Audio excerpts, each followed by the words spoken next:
Let's review a few of our basic controls right here. There's a lot of buttons and things to go over. On the steering wheel, on one side you have your radio, and then on the other side you have your cruise control. And the radio, you can change the mode, meaning you can go from AM to FM to XM satellite radio. Then once you've programmed your stations, you can change radio stations and of course volume up and down.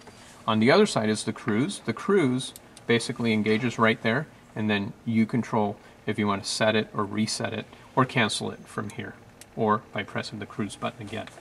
Now down here we have two more buttons.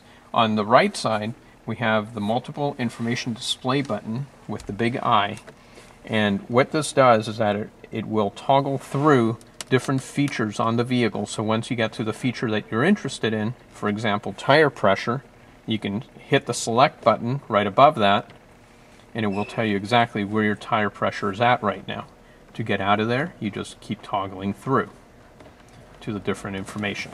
On the other side, you have two buttons. One is your Bluetooth for cell phone communication. You have the pickup button and the hang up button, and then right below it is your voice activation, and this is to give voice commands to the navigation system, to the heating and ventilation controls, and also for your radio, and we'll go over that shortly.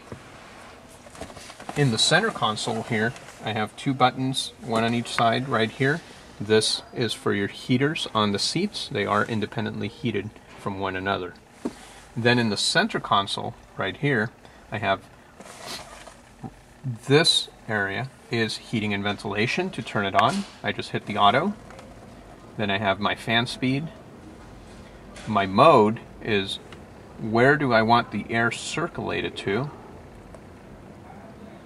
Then I have my AC to turn it on and to turn it off.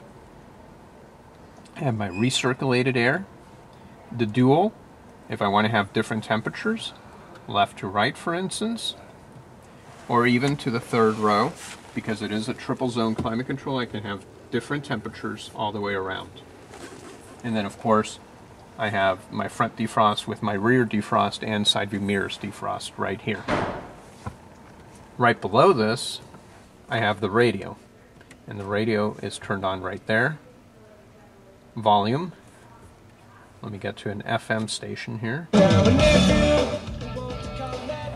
So I turn it on and off from here. I have AM and FM. The FM stations, I have two of them, each with 6 stations. The AM just 6 stations. And the XM also has 2 different stations with 6 that you can program. If you want to change the sound quality, I can hit the push for sound button right here, and then it'll display right here the bass. So I want to isolate the bass or the treble, and then I move it around. For instance, the fader. I have rear speakers and front speakers that I can calibrate. Balance, the center speaker up front, then I have a subwoofer in the back also. And then I do have speed volume control, where the radio senses road noise coming into the cabin, and you can set the sensitivity so you don't need to adjust the volume every time.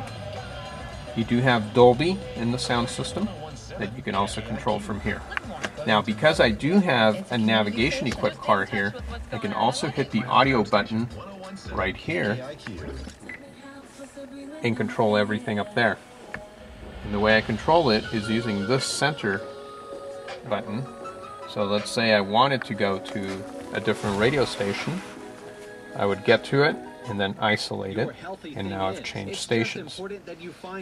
If you see up here, it says audio menu, and that's so that I can change my sound, for instance. I can change my bass, treble, balance, everything we did right here, but in a big screen format.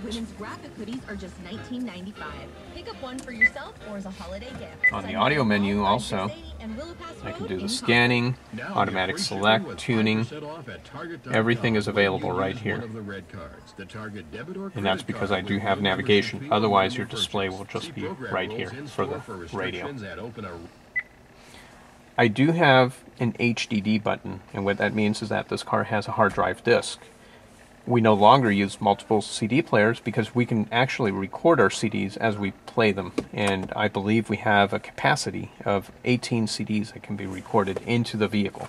Also, I do have the USB and auxiliary capacity, and those plug in right in here. I have my auxiliary button right here where you can just plug in your iPod or your cell phone and play the music out of there through the car stereo system. Or I could do a full integration with the USB interface button where everything will be controlled from up here, and at the same time you're charging your device by plugging it in here. All you're going to use is the same cable that you would use to plug into your computer, and then you can customize it and interface it with the vehicle.